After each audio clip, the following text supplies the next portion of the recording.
to another episode of The Path Breakers, the podcast that brings you inspiring stories of leadership and social change. This show is brought to you by the Royal Embassy of the Kingdom of Belgium, Astbury Membership Club, Asia Pacific Film Institute, and of course, Adobo Magazine. I am Radem Musawa, and today we have a very special guest, an award-winning filmmaker, a visionary storyteller, and a man born into a legacy of advocacy and human rights. He is the son of human rights lawyer Pepe Diokno and the son of someone we consider the father of human rights here in the Philippines, late Senator Jose Pepe Diokno. But you know what? Instead of following into these legal and political footsteps of his family, he carved and pursued a different path. Joining us today is none other than our dearest Pepe Diokno. Welcome to the Path Breakers. Thank you for having me. And how's everything with you now? I mean, what makes you busy nowadays? Well, they were coming from 2 years kasi I did a film Gombours at 2003 and Yes. then the year after that, last year, did another film, yung Isang Himala. Yes. So after 2 back-to-back films, I think pahinga muna ng slight. So I'm back to writing, joining workshops. I came from Berlin a few weeks ago where I attended the Berlinale Talents, which is a workshop. Ooh. So parang yun, pahinga muna, taking it easy, taking it slow until the next film. But aside from that, you're also doing commercials, right? Yes. So commercials are my bread and butter kasi alam mo natin sa pelikula. I know! Sa pelikula, wala masyadong mahirap kumita talaga ng pera and it's really a risk. So for my bread and butter to keep the lights on at home and to feed me, I really do advertising work. That's true. Parang figure things out for myself without necessarily putting my name out there and risking, millions of pesos of my own money. Not my own money, but of other people's money. The advertising work really taught me a lot about myself and my craft. So you come from a family deeply rooted in human rights and also in politics as well. What was it like growing up in the Diokno household? I mean, I'm sure that there's certain challenges there growing up, especially from people outside your family as well. Well, when I was born, my family was not in politics anymore. My grandfather, was a senator. Before that, he was Secretary of Justice and he was a lawyer before that. But after he was detained during martial law, detained for no charges for 2 years, solitary confinement, he decided to quit politics and go into human rights work. So he founded the Free Legal Assistance Group, which provided free legal assistance specifically or primarily for human rights victims at the time. And since then, wala na siya wala na kami, quote unquote, wala na siya sa politika. My dad also never considered himself or never saw himself as a politician until a few years ago when he saw what was happening with the extrajudicial killings and he decided that in order to change things more, he needed to get into politics so that he could legislate more solutions to the justice problem in the country. So, growing up, I don't think I considered being myself as part of a political family, quote unquote. I have some friends who are really part of that, and I can see really the struggles that they have with it. But yes, I would grow up to hear stories of yung lolo ko, what he did again during martial law. I was like things that my dad or cases that my dad would take on were also quite a bit of a part of my growing up. For example, my dad took on a case before, I think involving a rub out. Which was, summary executions. This is it's supposed to be an inspirational podcast. No, but mga summary executions, and I know he got death threats for it. So there were times when I was growing up na sabihin kami na, okay, mag-ingat muna tayo. My dad would be very honest about yung mga death threats that he would get. My dad was the kind of lawyer na he would not, of course, he would do a lot of pro bono work, but he would come home with, like, say, sacks of mangoes na bigay ng kliyente niya. Oh, that's nice. So that's sweet. Those are some of the memories that I have. Were there a time when you were growing up, when you were younger, you felt pressured following into their footsteps? Actually, my dad, I think, did a really good thing when I was growing up, which is to tell me very early on na he would really like to see me get into what I really want to do rather than force. He told us, actually, lahat kami, very early on, na he'll never force us to get into law. But a lot of us are actually into arts and creative work. There was never a pressure to follow in the footsteps, quote unquote. However, how about yung pressure around you? Not with your immediate family, but there are times kasi wherein the extended family, the friends, the colleagues would like put a pressure into one family to someone like how they want to. There was always an assumption that I'm smart. Were you not? Because of my lolo. That's not good. I mean, kita ko yung mga readings na gawa that my dad would have to do, and I told myself, no, I can't do all those readings. I'm not that smart. Yung laging sinasabi ng mga nagfi-film, nag-film kami dahil mahina kami sa math. That's true. Mahina ako sa math. Actually, me too, mahina. Kaya ako nasa international relations. Kasi in college, isa lang yung math subject. Year ko was in biology, which is, I don't know why, but when I was filling yung UPCAT, sabi ko, okay, kung hindi ako mapasok sa film, maybe my second choice in another campus would be biology because I like animals. And I got into biology, UB Manila.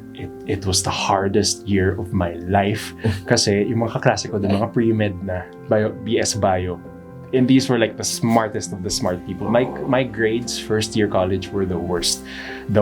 Para puro mga 4s and 3s. After the first year, I really tried to transfer out of it, and it just so happened that I was making films outside the school, and so I made a film that got into Cinemalaya, and so I went At young age.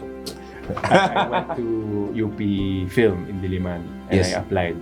And I said, I made a short film, and I sent it. So they watched the film and they said, actually, your grades are too low to transfer. But because you made the film, then we can accept you under probation. So my first year at film was under probation, but a complete 180 degrees. Yung mga grade ko naman would be like mga 1, 1.25, 1.5. Nice. So I was like, okay, this is really, I think, something that I like to do. I think if you like to do something, it reflects it. So, growing up, have you thought of yourself of becoming a filmmaker? I mean, ano yung childhood dream? Yung first dream mo to be when you were younger? Like, not in college or high school na, when you were younger. When I was younger, I think when I was in grade school, there was a hot minute that I wanted to be an actor. Just kidding. No, actually, di ko alam. You know, my first like experience doing creative things was really making films. Like, because in high school, we had to do films for Filipino class. I don't know if you experienced this too, mga ibong Adarna. And I just fell in love with the whole process. At the time, we had to shoot in mga mini DV tapes, so shows my age. And I'm very grateful for my parents for really giving me the space to be who I am, actually. And support. And support me in my career, but also actually personally.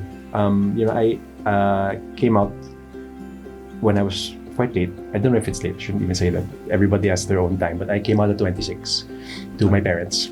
Oh. And you know what my dad said to me was, because siya yung hinuli ko eh. I came out in stages, first to my siblings, and then to my mom, and then to my dad. So he was the last. And sabi niya, I wish you told me sooner. Sabi niya. So that was very good. And you know, I'm with my partner now. We're very open with our family. So you know, I've been very blessed, grateful.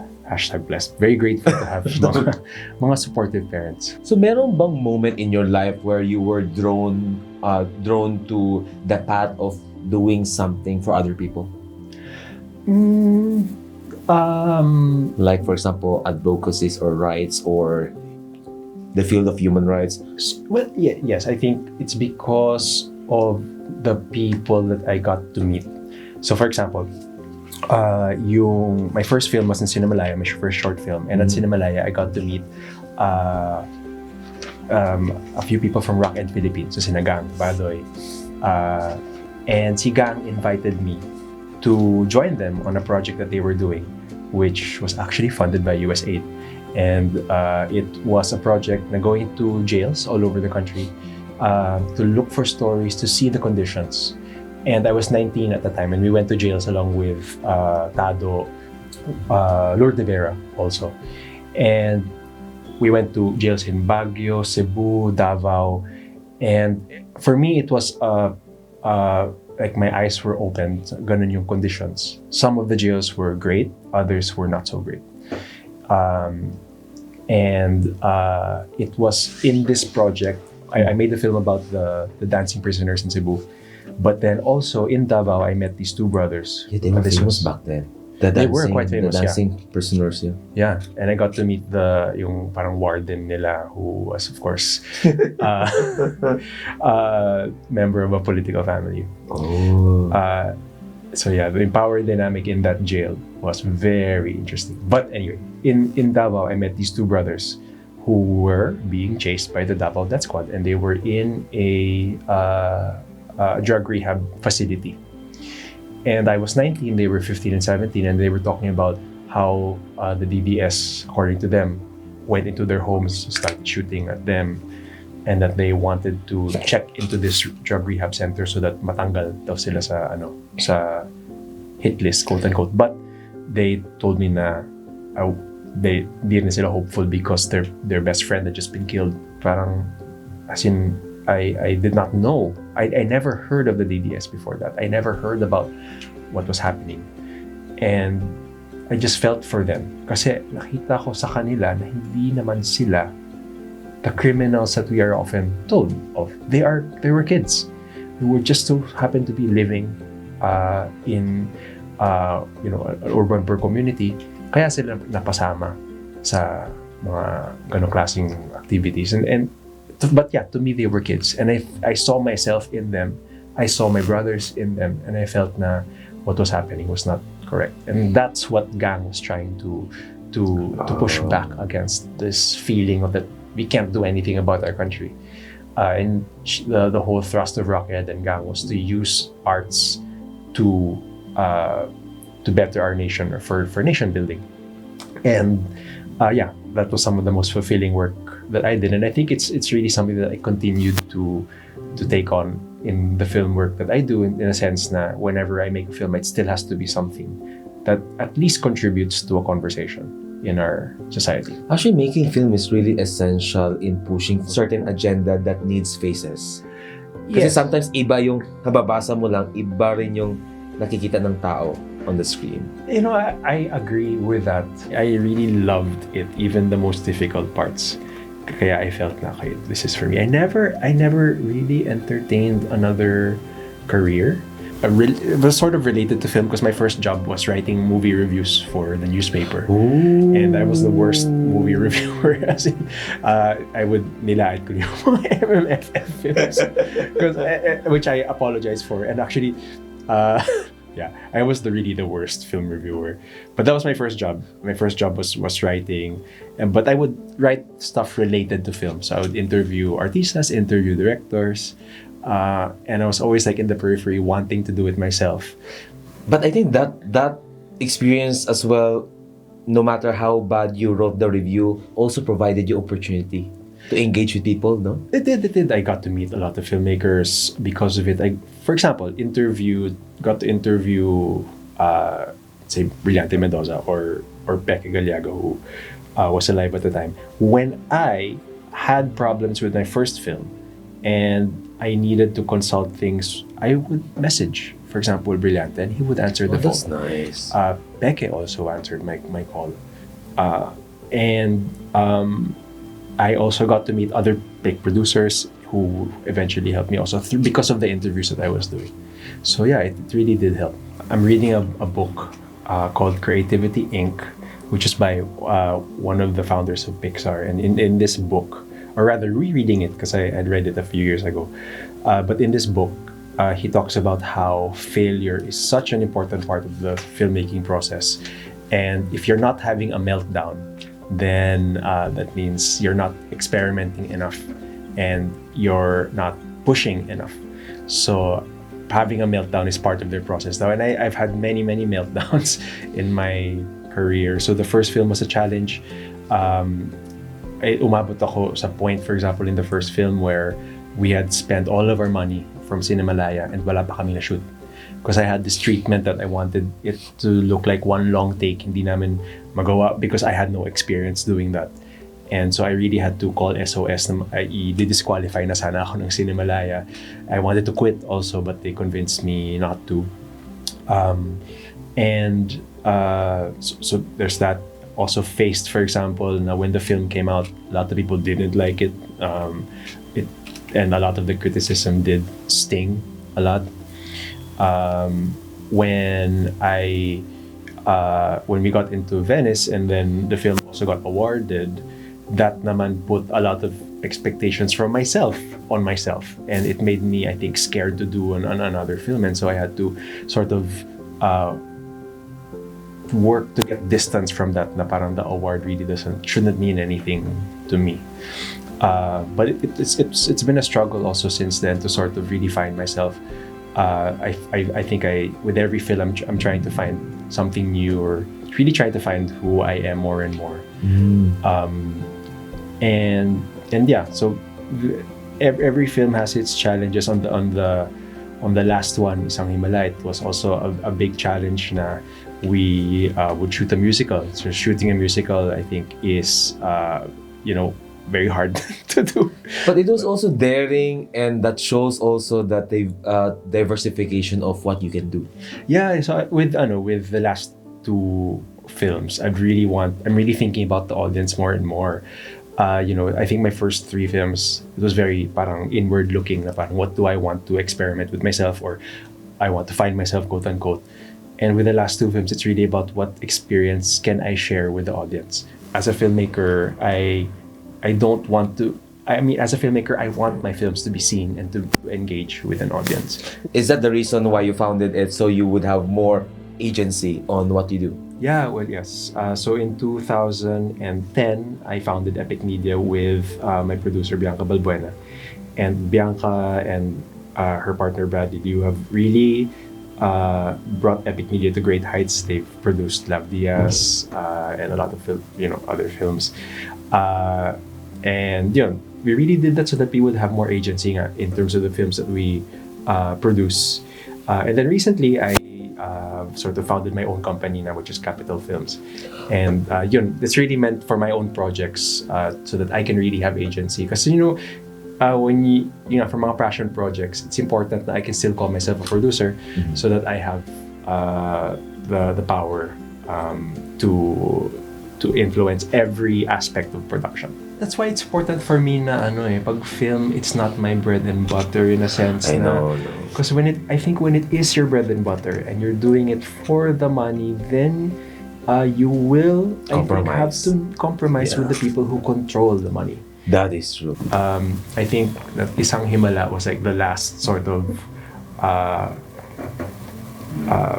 piece of that puzzle. I feel like I'm more of a complete person. Maybe I regret saying this now. But the next one that I'm writing now is exciting for me kasi parang it's a sort of lahat ng lessons ko from the last 6 films ay nandoon. Can you give us a hint? It's a horror film. It's a horror film. So it's very interesting, and finally you feel like this one upcoming film will be the one that you would think that would complete you. Hopefully. Or where you will find yourself. Parang ganun. And it's something that I've been working on for 5 years already, actually. Yeah. 5 years na.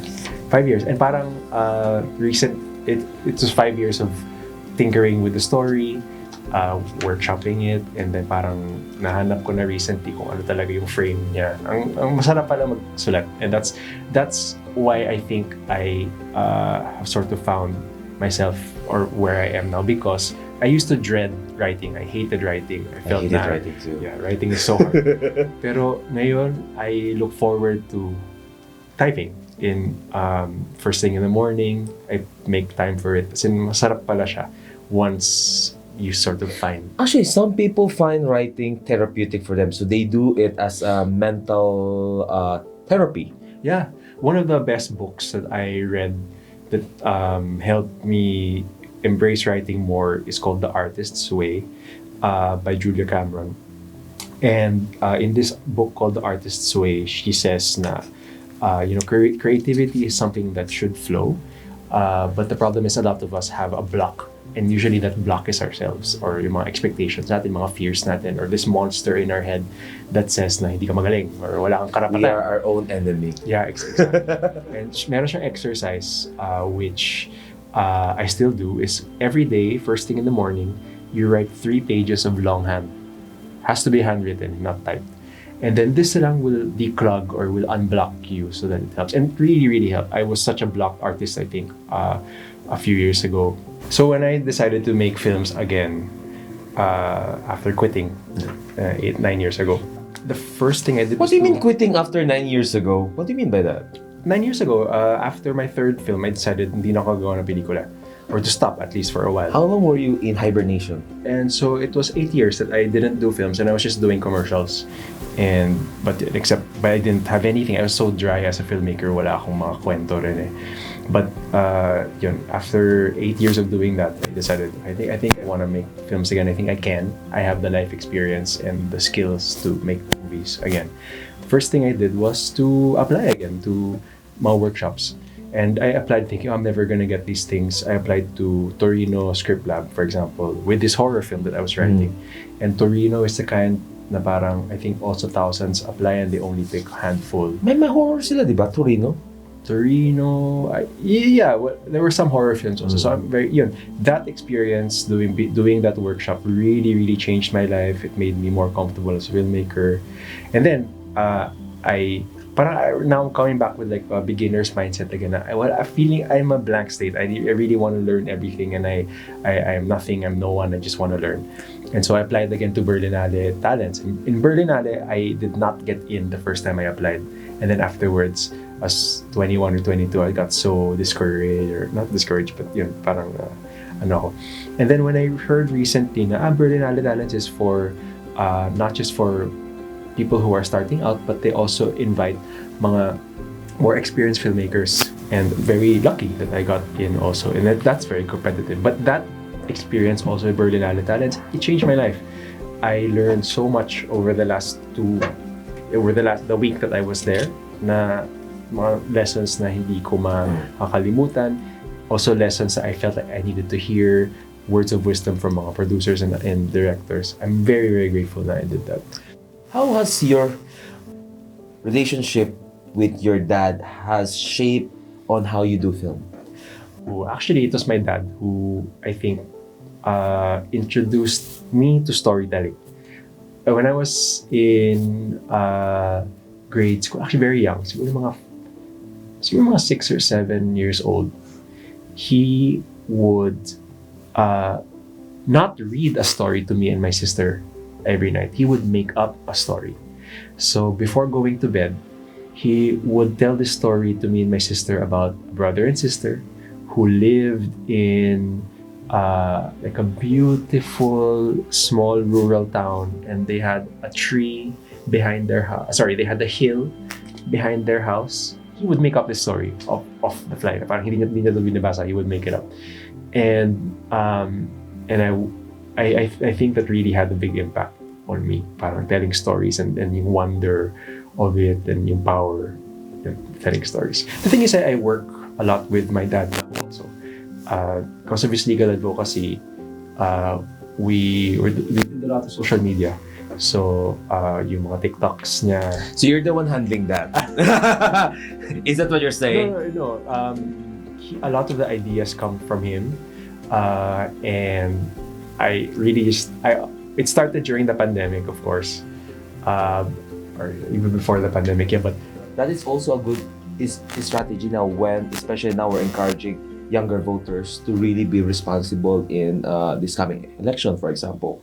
Yeah. Also, like in terms of how the law should, I think it was my lolo who had a quote about this, but my dad also lives, and he says that the law should not be used to oppress. It can also be used to help people, and that applies, I think, even in like everyday things. Na, for example, it's only from my dad's content that I found out na meron pala tayong first-time job seekers law. Na if you're a fresh graduate and it's your first time to look for a job, meron kang libreng NBI clearance, libreng mga documents that you would need in your job application. Oh. So that, I think, the law can actually be used to help. I didn't know things. that. So yeah, and my dad did content about that. Things about, one of the things that surprised me when I started with my dad was so much of the questions that we get are about birth certificate. Birth certificate is the number one top legal issue that people have. Mga clerical corrections dahil mali yung birth date or mali yung isang letra. And did you know that to change these things, you don't have to go to the court. It's just a clerical error that you can just change at the city hall, I think, for free. So mga ganong klaseng, people always say na yung batas or the law is masyado daw mataas for people. But no, actually, it's something that we interface with every day, that people live with, and it affects their lives. Isang simpleng mali sa birth certificate nila has a big impact on their life. But in most of cases here in the Philippines, the reason why injustice prevail is because the lack of knowledge. And it also boils down on how we communicate the masses about their rights and how they could protect themselves. So, whatever you do, what you're trying to help with your dad is actually helping the general Filipino people here in the Philippines. I'm curious, if you weren't a filmmaker, what do you think you will be doing today? Oh, I really don't know. If I was not a filmmaker, I think I would be dreaming of being a filmmaker. No, really. I can't imagine myself doing anything else. Yeah. So, when you hear the word pathbreaker, what comes into your mind? Ooh, when I hear the word pathbreaker, it brings to mind the story. I saw a play a few weeks ago called Tatlong Upuan, written by Gelan Loarca. And in this play, they mentioned Plato's metaphor of a cave where, and this is a long story, but I feel like I need to repeat. Okay, so Plato's metaphor of a cave. It's like, imagine that a group of people, and your whole life you were living in this cave. Mm-hmm. And you're in this cave, there's a fire behind you. Mm-hmm.